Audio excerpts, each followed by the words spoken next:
Friday, February the 9th. And as you see it's on the screen, it's to my left, is E.J. O'Keefe instead of John. John and Christy are in the Keys enjoying 3 or 4 days of relaxation. So here we are. One of the things I wanted to talk about today, I get a lot of questions, and I know you do, on the mechanics, if you will, of how the 6-month T-bill investment that we have in portfolios works. Because a lot of our clients don't really see how the mechanics of it, and quite frankly, until you explained it to me many months ago, I didn't quite understand how it worked either. How the sausage is made. Exactly. Yeah. So why don't you go through that? Really and you've seen those moves in fixed income that we made at the beginning of the year. Part of that is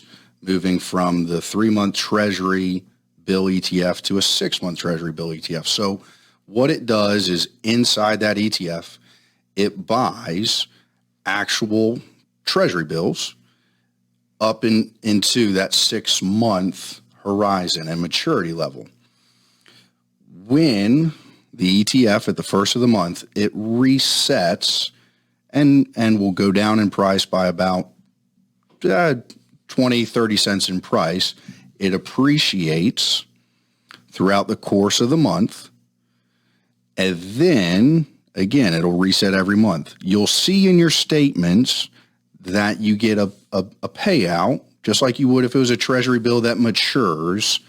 Normally, it's around the 7th of each month. Depending on when the 7th falls, if it's on a weekend, you may see it the 5th or 6th, the 8th or the 9th, but around that time. And the reason the price goes down each month at the beginning of the month is because that difference is the payout that you get at the 7th of the month. And we've positioned portfolios that way.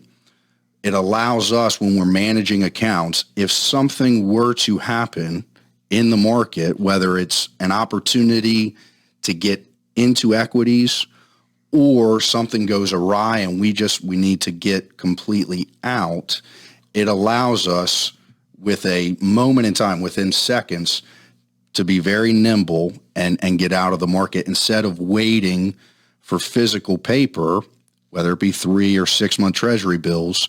Something happens in March, you're in a 6-month Treasury bill that matures in June, July.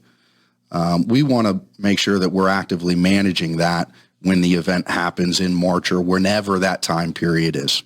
And the interest credited comes into your cash account. So if the yield's 5%, you're going to get a portion of that 5% paid again on the same day, usually each month, which is after the repricing is done. Yes, repricing is done first of the month. Right. You normally get your payout a week later, normally the 7th. Right. Just depends on when the 7th falls on the calendar. And you go and check your activity. If you're doing it online, you'll see the interest being credited to your cash account within your portfolio.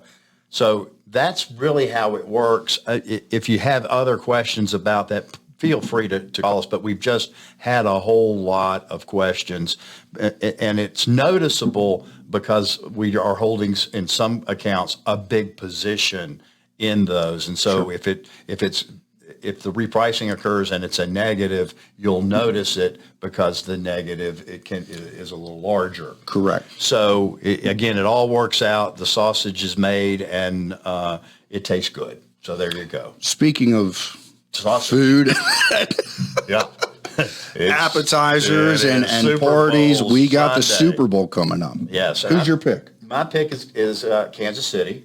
Okay. Not that I'm a Kansas City fan, but I'm not either. I'm not a San Francisco fan either. I'm just an NFL fan. So I'm looking forward to it. I think the two best teams are actually playing each other, so that's always a good thing. And I never would bet against Patrick Mahomes, so I'm not going to start this Sunday. So I think that would be a safe bet. And I'm doing it a little differently this year, having people over, but at kickoff, I'm kicking them out. They're out. Enjoy the game this weekend. Be safe this weekend. We do it each and every week because it is your money. And your money matters. Enjoy the Super Bowl, but not too much. Be safe. Talk to you next week.